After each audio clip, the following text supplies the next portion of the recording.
ইয়েমেনের মারিব প্রদেশের আকাশসীমায় নজরদারি ও শত্রুতামূলক কার্যক্রম পরিচালনার সময় আমেরিকার একটি MQ-9 রিপার ড্রোন গুলি করে ভূপাতিত করেছে হুথি আনসারুল্লাহ নেতৃত্বাধীন সশস্ত্র বাহিনী। ইয়েমেনি সশস্ত্র বাহিনীর মুখপাত্র ব্রিগেডিয়ার জেনারেল ইয়াহিয়া সারি আজ বুধবার এক টেলিভিশনে বিবৃতিতে এই ঘোষণা দেন। তিনি বলেন, আমেরিকায় পাইলটবিহীন বিমানটিকে ভূমি থেকে আকাশে নিক্ষেপযোগ্য একটি দেশীয় ক্ষেপণাস্ত্র দিয়ে ভূপাতিত করা হয়েছে। এর আগে গত 28 ডিসেম্বর ইয়েমেনি বাহিনী আল বাইদা প্রদেশে একই ধরনের ক্ষেপণাস্ত্র দিয়ে আরেকটি মার্কিন MQ-9 রিপার ড্রোনকে গুলি করে ভূপাতিত করেছে।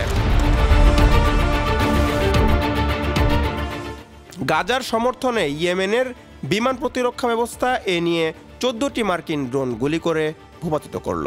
2023 সালের 7 অক্টোবর ইহুদিবাদী ইসরায়েল আমেরিকার সমর্থন নিয়ে গাজায় আগ্রাসন শুরু করার পর ইয়েমেনের সরকার ফিলিস্তিনের পাশে দাঁড়িয়েছে। ইয়েমেনের আনসারুল্লাহ প্রতিরোধ আন্দোলন ইসরায়েল মার্কিন যুক্তরাষ্ট্র ও যুক্তরাষ্ট্রের সাথে সম্পর্কিত জাহাজগুলোকে লক্ষ্যবস্তু করেছে, যাতে গাজায় তেল আবিবের গণহত্যামূলক যুদ্ধ বন্ধ করতে বাধ্য করা যায়। ইয়েমেনের হামলার ফলে দক্ষিণে ইলাদ বন্দর কার্যরত বন্ধ হয়ে গেছে, যা ইসরায়েলিদের জন্য উল্লেখযোগ্য অর্থনৈতিক বিপর্যয় সৃষ্টি করেছে।